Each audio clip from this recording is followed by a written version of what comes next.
Men's do not get breast cancer. Is it true? अपने आप से ब्रेस्ट टिश्यू ज्यादा, देखिए ब्रेस्ट में ब्रेस्ट पैरेन्काइमा होता है यानी नॉर्मल ब्रेस्ट टिश्यू और उसके आसपास फैट होती है। Breast cancer is more common in women with bigger breast. Age में ब्रेस्ट कैंसर होता है, उसके जेनेटिक्स या हेरिडिटरी होने के चांसेस बढ़ जाते हैं। Diabetes for sure, obesity for sure, but directly sugar का ब्रेस्ट कैंसर से कोई कनेक्शन निकला नहीं।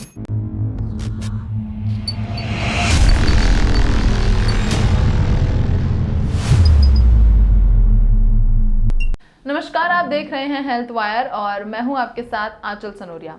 आज के इस वीडियो में हम लेकर आए हैं एक खास बातचीत ब्रेस्ट कैंसर से जुड़ी उन धारणाओं के बारे में जो आपको अक्सर इंटरनेट पर देखने मिल जाती होंगी, लेकिन अगर आप उन्हें सच मान लेते हैं तो यहाँ पर इस वीडियो में आपको उससे जुड़े फैक्ट्स मिल जाएंगे और उन पर बात करने के लिए हमारे साथ मौजूद हैं सर गंगाराम हॉस्पिटल के chairperson and surgical oncology doctor Chintamani. Welcome sir, welcome to Health Wire. Thank you sir, सबसे पहले तो कैंसर से जुड़ी ना काफ़ी सारी धारणाएं हमें इंटरनेट पर तमाम मिल जाती हैं और कई सारे लोग हैं जो उन पर विश्वास भी कर लेते हैं, लेकिन यहाँ मैं आपके लिए कुछ मिथ्स लेकर आई हूँ, तो उससे जुड़े आपको फैक्ट्स हमारी ऑडियंस के साथ शेयर करने हैं। सबसे पहला जो मिथ है वो ये है कि mens do not get breast cancer. Is it true? Well, that's of course not true, it's wrong, but yes, they don't get it as frequently. मतलब इतना सामान्य नहीं है मेल्स में ब्रेस्ट कैंसर होना, यानी कि कितना सामान्य है ये बता देते हैं आपको। जो टोटल ब्रेस्ट कैंसर्स हैं उसका 1% मेल्स में होता है। ओके। तो अगर 100 ब्रेस्ट कैंसर्स हुए तो उसमें एक मेल को होगा। लेकिन ये मान लेना कि मेल में ब्रेस्ट कैंसर नहीं होता एक बहुत गलत धारणा है। हमने खुद ही अपनी एक सीरीज़ पूरी पब्लिश की थी जिसमें कि नंबर सब धीरे धीरे हमें तो ज़्यादा दिखते हैं, तो ये सोच लेना गलत है। Sir, second one is wired bras cause breast cancer. There is no evidence. देखिए, आज वो ज़माना नहीं रहा कि हम एविडेंस बेस्ड मेडिसिन प्रैक्टिस करें। आज दौर है एविडेंस बेस्ड प्रैक्टिस करने का, यानी इस चीज़ का जिसका साक्ष्य नहीं है उसको कह देना अपने आप में गलत होगा। तो ऐसे कोई साक्ष्य नहीं है जो ये साबित करें कि वायर्ड ब्रास या किसी खास तरह के ब्रास जो है वो ब्रेस्ट कैंसर करते हैं। तो इसमें मैंने वायर्ड के साथ आपको बाकी स्पोर्ट्स ब्रा और जैसे स्पोर्ट्स एथलीट्स काफ़ी पहनते हैं उन सब में ब्रेस्ट कैंसर से कोई लिंक इस्टेब्लिश हुआ नहीं। ओके। तो ये मेरा ख्याल से सेफ है कहना कि ऐसा कोई लिंक है नहीं। सर, एक धारणा है कि अगर आप फिट रहते हैं, जिम काफ़ी जाते हैं, तो आपको ब्रेस्ट कैंसर नहीं होगा। ये धारणा नहीं है, ये सच है। नहीं होगा। ये सच है कि ब्रेस्ट कैंसर एक्सरसाइज के साथ कम होता है।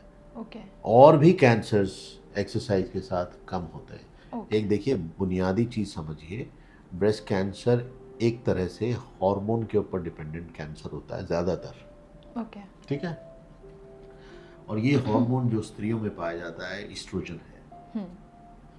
ज़्यादातर स्त्रियों को इसके बारे में मालूम है। और ईस्ट्रोजन जो है वो फैट से भी बनता है कन्वर्ट होकर के। तो ओबीज अगर कोई है यानी फैट ज़्यादा है तो उसके चांसेस थोड़े बढ़ जाते हैं। और अगर एक्सरसाइजेज आप करते हैं तो इन जनरल कैंसर का इंसिडेंस कम होता है। लेकिन ये कहना है कि कोई जिम जाता है तो उसको ब्रेस्ट कैंसर होगा ही नहीं, तो एक जैसे कहा जाता है ना ज़िंदगी में always is always wrong, never is never write. हमेशा कोई चीज़ सच और गलत नहीं होती। उस तरीके से तो धारणा हो सकती है, लेकिन डेफिनेटली एक्सरसाइज का, जिम जाने का और फिट रहने का, वेजिटेरियन खाना खाने का, मीट कम खाने का, सिगरेट ना पीने का, अल्कोहल ड्रिंक ना करने का फ़ायदा है। देखिए, आम तौर पे वेजिटेरियन खाने के कैंसर से लिंक है नहीं। अच्छा। अब नॉन वेजिटेरियन खाने के कैंसर से लिंक है और कुछ खास तरह के नॉन वेजिटेरियन की बहुत ज़्यादा है, जैसे कि red meat. Red meat West में बहुत कॉमन है, लोग लेते हैं, ऐसा इस देश में तो कम ही होता है। अनसैचुरेटेड फैट किसी भी तरह का जो आप लेंगे उससे, सैचुरेटेड फैट से आपके कैंसर के इंसिडेंस बढ़ जाते हैं। Okay. So next is breast cancer is more common in women with bigger breast. Well, this is partly true and partly untrue. मतलब इसमें सत्य भी है, असत्य भी है। तो सत्य ये है कि अगर कोई ऑर्गन ज़्यादा है तो उसमें होने के चांसेस भी ज़्यादा हैं, क्योंकि उसमें ब्रेस्ट पैरेन्काइमा ज़्यादा होगा, उसकी डेंसिटी ज़्यादा होगी। लेकिन अगर सिर्फ फैट है तो वो अपने आप में बिग ब्रेस्ट का जो जो कारण है कैंसर होने का वो नहीं साबित होगा। ब्रेस्ट अपने आप से ब्रेस्ट टिश्यू ज़्यादा, देखिए ब्रेस्ट में ब्रेस्ट पैरेन्काइमा होता है यानी नॉर्मल ब्रेस्ट टिश्यू, और उसके आसपास फैट होती है और कनेक्टिव टिश्यू होता है। तो बिगर ब्रेस्ट के साथ there is an association of slightly higher risk उस account. Okay. Antiperspirant and deodorant cause breast cancer? ये अक्सर पूछते हैं, पेशेंट्स भी पूछते हैं। उससे ज़्यादा वो ये पूछते हैं कि जो डाई यूज़ होती है हेयर में और एनिलीन डाई है, डाइज जितनी भी हैं वो कोलोरेक्टल कैंसर वगैरह के साथ तो इस्टेब्लिश है उनका। ओके। और कैंसर्स होता है तो उसकी वजह से ही ना लगाएं तो ठीक है।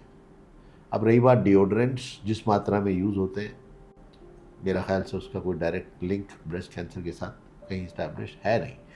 अब आप अगर डिओड्रेंट के अंदर ही रहते हैं तो वो तो बात दूसरी होगी ना। जितना यूज़ होता है डिओड्रेंट में तो hardly there is any amount. तो मतलब ज़्यादा लगाना प्रॉब्लमेटिक हो सकता है? ज़्यादा हर चीज़ प्रॉब्लमेटिक है, ये भी सही है। खुशी भी। Breast cancer only affect middle age and older women? ये धारणा थी, वेस्ट में अभी भी सही है कि जैसे एज बढ़ती है वैसे ब्रेस्ट कैंसर का इंसिडेंस बढ़ता जाता है, तो पीक पहुंचती है 60s में। लेकिन भारत में ये ऑब्जर्व किया गया, हमारी अपनी पब्लिकेशन है कि 2 पीक्स हैं, एक 40 में आती है और एक 60 में आती है। अच्छा। हमारे देश में एक पीक आती है जो यंगर पेशेंट्स में बहुत है। अभी आप जब भी मैं देख ही रहा था पेशेंट, तो एक वो 26 ईयर ओल्ड है ब्रेस्ट कैंसर के साथ, वो लेडी 26 साल की उम्र, तो कोई उम्र नहीं है। बिल्कुल। अब इस उम्र के पेशेंट्स हमें ब्रेस्ट कैंसर के बहुत मिल रहे हैं, तो जाहिर है कुछ कनेक्शन डिफरेंट है। और जितनी जल्दी एज में ब्रेस्ट कैंसर होता है उसके जेनेटिक्स या हेरिडिटरी होने के चांसेस बढ़ जाते हैं। तो ये धारणा, ये सोचना कि मिडिल एज में और ओल्ड एज में ही ब्रेस्ट कैंसर होगा, वो गलत है। गलत है। हमारे देश में ख़ास तौर पे आपको मालूम है स्क्रीनिंग होती है ब्रेस्ट कैंसर की वेस्ट में, तो वो 40 साल के बाद या 50 साल के बाद ही करते हैं, क्योंकि वहाँ पे होती है उस उम्र में है कैंसर। लेकिन हमारे देश में तो 30-40 में भी कैंसर हो रहा है। तो क्या इंडिया में वो स्क्रीनिंग होती तो हमारे यहाँ स्क्रीनिंग हो नहीं सकती ना। आप स्क्रीनिंग जब करेंगे 50 के बाद, हाँ। और जो स्क्रीनिंग का जो टूल है मेमोग्राफी, वो वर्क नहीं करेगा, इट वोंट वर्क इफेक्टिवली, क्योंकि आप जिस एज में करना चाहते हैं उस एज में कैंसर नहीं, मतलब उल्टा हम बोल रहे हैं, जिस एज में कैंसर हो रहा है। जब मान लीजिए 30 साल के पेशेंट को, अगर 30 साल के इंडिविजुअल को अगर आप रिस्क समझ रहे हैं, तो उसमें मेमोग्राफी बहुत इफेक्टिव नहीं है, क्योंकि ब्रेस्ट बहुत डेंस होता है, तो वो वाइट होगा। तो वाइट होगा तो कैंसर भी वाइट होता है। तो जब आप एक्सरे में देखेंगे वाइट ऑन वाइट दिखता नहीं है, दिखता नहीं है। फैट जो है वो ब्लैक दिखता है, तो उसके ऊपर कैंसर जो कि वाइट होता है वो साफ दिख जाता है। Consuming sugar cause cancer? Diabetes for sure, obesity for sure, but directly sugar का ब्रेस्ट कैंसर से कोई कनेक्शन निकला नहीं। ये निकालना भी बड़ा मुश्किल है, ये कहना असंभव है। पहले तो आप ये तय करेंगे ज़्यादा शुगर क्या हुई। हाँ। मेरे लिए आधा चम्मच चीनी भी ज़्यादा है। अच्छा। आपके लिए नहीं, मैं एक एग्जांपल दे रहा हूँ। हाँ, तो हाँ, ऐसा नहीं है, बिल्कुल। आपके लिए हो सकता है 4 चम्मच ज़्यादा नहीं हो। तो ये ज़्यादा कम वाला कॉन्सेप्ट जो है ये एक मिथ है। जो आप शुगर खाते हैं वो है क्या? कैलोरीज हैं, ग्लूकोज है। ग्लूकोज क्या होता है? कैलोरीज में कन्वर्ट हो जाता है, जो बच जाता है वो डिपॉजिट होता है। तो वो डायरेक्टली कैंसर से उसका कोई अपना लिंक लेना देना नहीं है। एंड इफ यू नहीं, नहीं लेना देना है, किस फॉर्म में लेना देना है ये नहीं मालूम। मान लीजिए कोई उसमें मतलब शुगर किस चीज़ में डाल के, कोई शुगर तो ऐसे खाता नहीं, तो आप शुगर प्रिजर्वेटिव्स के साथ यूज़ कर रहे हैं, तो फिर वो उससे मिल करके कैंसर का रिस्क बढ़ा सकता है। Okay. If you have family history of breast cancer, तो आगे जाकर आपके साथ भी वो हो ही जाएगा, दैट इज़ फॉर श्योर। ये एक मिथ है। फॉर श्योर वाली मिथ है? हाँ। अच्छा, देखिए ऐसा है, ज़्यादातर कैंसर्स जो हैं उनमें ये जेनेटिक्स इस्टेब्लिश नहीं हुई, लेकिन है। हेरिडिटरी ब्रेस्ट कैंसर तो एक बड़ी कॉमनली डिस्कस टॉपिक है एंजेलिना जोली इफेक्ट के बाद। तो आपके चांसेस बढ़ जाते हैं, ये ज़रूरी नहीं कि आपको हो जाएगा। ओके, ठीक है। हाँ। लेकिन चांसेस अगर 18-20% आपके होते हैं ब्रेस्ट कैंसर होने के, तो कुछ लोग अपना प्रोफाइलेक्टिक मैस्टेक्टमी कराते हैं, ओवरेक्टमी कराते हैं, जैसे एंजेलिना जोली ने किया था। लेकिन उसकी वजह से एक बड़ा मैसिव मिथ क्रिएट हुआ, people started getting their breast removed just because there was a family history. Family history होना आपको प्रीडिस्पोज करता है। प्रीडिस्पोज करने का मतलब आपको उस रिस्क की तरफ ले जाता है, लेकिन कर देगा ही नहीं, पक्का नहीं, 100% नहीं। तो हम पहले से अगर ट्रीटमेंट या कुछ भी ऐसा नहीं, कुछ आप लेना शुरू असेसमेंट करें? कराएं, आप सर्वेलेंस करें, फॉलोअप में रहें, आप अपना टेस्टिंग कराएं, BRCA1 BRCA2 जो जीन होता है, फैमिली हिस्ट्री वाले पेशेंट्स को ये एडवाइस करते हैं। और उनमें खास तरह का triple negative breast cancer common ही होता है। तो सारे ट्रिपल नेगेटिव को, या जो जिनमें फैमिली हिस्ट्री स्ट्रांग है, उसमें BRCA1 BRCA2 की टेस्टिंग कराते हैं। अगर वो पॉजिटिव है, वो म्यूटेशन पॉजिटिव होना चाहिए। देखिए, हर इंसान को जो यहाँ बैठे हुए हैं सबको कैंसर है, लेकिन वो मैनिफेस्ट नहीं करता क्योंकि हमारे पास ट्यूमर सप्रेसर जीन्स हैं। वो जीन्स हैं जो ज़रा गड़बड़ी हो उसको फिक्स करेक्ट कर देते हैं। अब ये जो करेक्ट करने वाले हैं, यानी चौकीदार अगर बीमार है तो चोरी होगी कि आपकी बॉडी में अगर कोई चेंज आता है तो उसको फिक्स करने के लिए हमारी बॉडी में ट्यूमर सप्रेसर जीन्स होते हैं। एक ख़ास तरह के जीन जो खराबी है उसको ठीक कर देते हैं। अब इन जीन्स में अगर म्यूटेशन आ जाता है तो वो खराबी आएगी तो ठीक नहीं कर पाए, खराबी तो आती रहेगी। तो जो इनहेरिटेंस की हम जब बात करते हैं तो इन्हीं जीन्स की बात करते हैं जो कि सप्रेसर जीन्स हैं। ओके। तो सप्रेसर जीन का म्यूटेशन अगर है तो चांसेस है आपके ब्रेस्ट कैंसर होने के, ओवेरियन कैंसर होने के, दोनों के साथ लिंक्ड है। ब्राका जो है वो ब्रेस्ट कैंसर और ओवेरियन कैंसर दोनों को प्रीडिस्पोज करता है। Okay, thank you so much. You are welcome, no problem.